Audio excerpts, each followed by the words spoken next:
சிறந்த மற்றும் புகழ்பெற்ற சார்லி கிர்க் இறந்துவிட்டார்.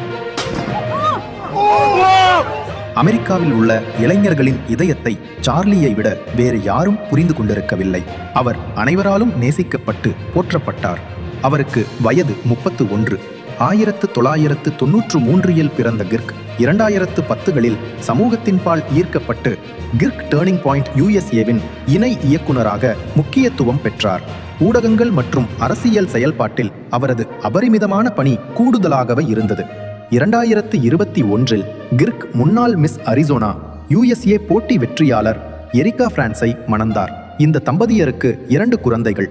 2022 ஒரு மகள் மற்றும் 2024 ஒரு மகன் பிறந்தனர். கடந்த ஆகஸ்ட் 10 அன்று கிர்க் உட்டா பல்கலைக்கழக மைதானத்தில் நடைபெற்ற 40,000க்கும் மேற்பட்ட மாணவர்கள் கூடியிருந்த நிகழ்வில் மாணவர்களின் கேள்விகளுக்கு பதிலளித்துக் கொண்டிருக்கும் போது மர்ம நபர் ஒருவரால் சுட்டுக் கொலை செய்யப்பட்டார்.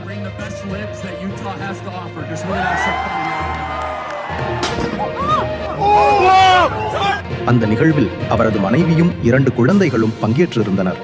இந்த படுகொலைக்கு அமெரிக்க அதிபர், பிரபலம் தொழிலதிபர் எலான் மாஸ்க் ஆகியோர் கண்டனம் தெரிவித்துள்ளனர்.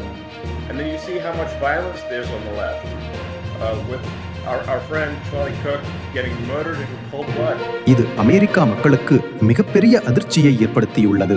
சார்லி கிர்க் கிறிஸ்தவ விசுவாசத்தை அறிக்கையிட்டு அதை நோக்கி மக்களை வழி நடத்திய ஒரு அமெரிக்க அரசியல் ஆர்வலர்.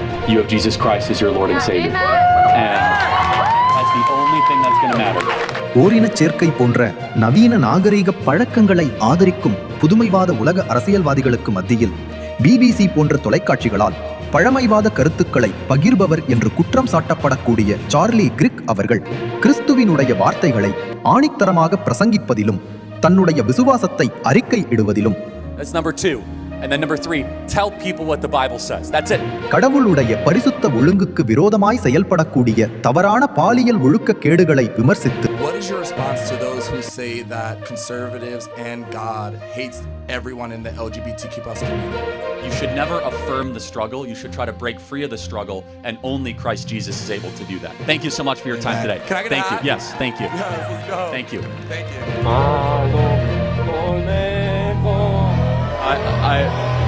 In the name of Jesus, I repudiate this unclean spirit. அதிலிருந்து அடுத்த தலைமுறைகளை விடுவித்து நவநாகரிகம் என்ற பெயரில் ஒழுக்க கேட்டு விதைக்காமல் வாழ்வில் ஒழுக்க அறங்களை பின்பற்றக்கூடிய நல்ல தலைவர்களாக மாற்றும் முயற்சியில் ஈடுபட்டு வந்த ஒரு அற்புதமான தெய்வம் மனிதர். அவர் இன்றைக்கு சுட்டு கொலை செய்யப்பட்டு இருக்கலாம். ஆனாலும் அவர் மூலமாக விதைக்கப்பட்டு இருக்கிற விதைகள் விருட்சங்களாக நிச்சயம் வருங்கால தலைமுறைகளை சென்றடையும் என்பதில் எந்த சந்தேகமும் இல்லை. அதே வேளையில் அவரை இழந்த மிகப்பெரிய துக்கத்தை சுமந்தவர்களாக அவருடைய மனைவினுடைய அந்த வார்த்தைகள் மிகவும் ஆச்சரியத்தை, நம்பிக்கை கொடுக்கக்கூடியதாக உள்ளது என்பது மிகுந்த மகிழ்ச்சி அளிக்கக்கூடியதான விஷயமாக உள்ளது. Mr. President, my husband loved you.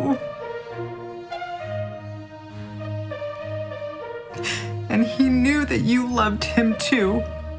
He did. Your friendship was amazing.